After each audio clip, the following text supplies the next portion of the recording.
Saturday afternoon, it is Bledisloe Cup #1 for 2024 out at the Sydney Olympic Stadium. It's going to be about 70,000. Tim Horan, Jeff Wilson. All right, let's bring it on. Like this is one of the great rivalries. We've talked about South Africa enough. Let's leave them. Let's park them. We're talking about the Bledisloe Cup. Been a long time for you and your team and your side. Could this be the weekend? To maybe get one hand on that Bledisloe Cup, maybe. The Wallabies, Joe Smith, after what happened 2 weeks ago in Argentina, getting beaten by 60 points. Yes, that was the last 5 or 10 minutes of the game, got away on the Wallabies, but I think they're moving ahead. Won 4 games out of 7 test matches. You would have taken that at the start of the year with Joe Smith, his new coaching style, his assistant coaches. So hopefully for the Wallabies, they can put some pressure on with Nick White at scrum half in that first 10 or 15 minutes against the All Blacks. The All Blacks are in an interesting situation where they're giving players opportunities. They're giving them the chance to stand up through necessity. The fact that some guys are injured. They've had a lot of players who have left since last year's Rugby World Cup trying to find their feet.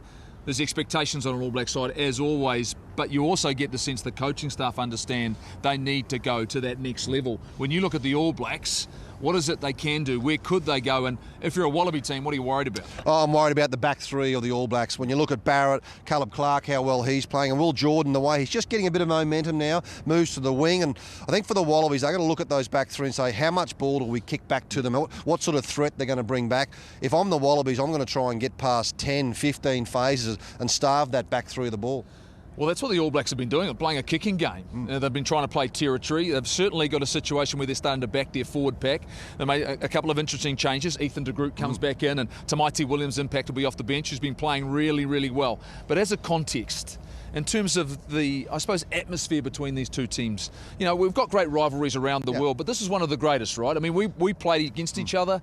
It's something special. It's something different. It's something that, I suppose, when you talk about trans-Tasman rivalry, it doesn't get any better. No, it's fantastic. And, you know, when I was playing against you guys in the early days, you wanted to get to the service station on a Monday morning to see the Kiwi mechanic, to gloat about the win against the All Blacks. And everyone has these match-ups, and people, everyone knows people from New Zealand. Everyone from New Zealand, everyone knows people from Australia, and most Kiwis live in Australia. So that's the great rivalry we've had over many, many years, and it's going to be a great test match. And for the Wallabies, they need to try and somehow re-engage these Wallaby fans on the game on Saturday afternoon.